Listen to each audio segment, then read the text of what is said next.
Hi friends. ఒక మనిషికి ఉండకూడనిది ఏది, ఉండాల్సింది ఏది అంటే చెప్పనా? ఒకే ఒక విషయం అండి. నమ్మకం గొప్పదా, మౌనం గొప్పదా, కోపం గొప్పదా? ఈ మూడిట్లో నమ్మకం, మౌనం ఇంపార్టెంట్ అండి. కోపము బంధాలను దూరం చేస్తుంది, అవకాశవాదులుగా చేస్తుంది. నీ బంధాల నుంచి నిన్ను దూరం చేసే అవకాశం ఉంటుంది. ఎంత ఇంపార్టెంటో తెలుసా మౌనం అనేది? కోపాన్ని ఎప్పుడైతే వదులుకుంటామో, నమ్మకం మీద ఆధారపడతామో, మౌనంగా ఉంటామో, మనం అనుకున్న గమ్యానికి మనం శీఘ్రం చేరుకోగలం. రైటే కదా? మౌనం చాలా గొప్పదంట.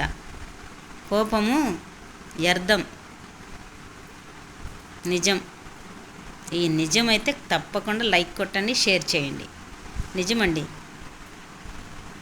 కోపం అనేది చాలా అర్థాలకు దారి తీసేస్తుంది. మనం కూడా ఏమైపోతామో మనకే తెలియదు. కోపం అనేది కంపల్సరీ తీసేసుకోవాలి. దాంట్లో వ్యతిరేకత, కోపం అస్సలు ఉండకూడదు. మౌనము చాలా పట్టుకు నిన్ను నిలబెట్టేస్తుంది. ఎవరి ఎదుట కూడా నిన్ను నిలబెట్టేస్తుంది. వాడు ఎంతటి పెద్దవాడైనా వాని ఎదురుగా నిలబడే హక్కు నీకు ఉంటుంది. రైట్.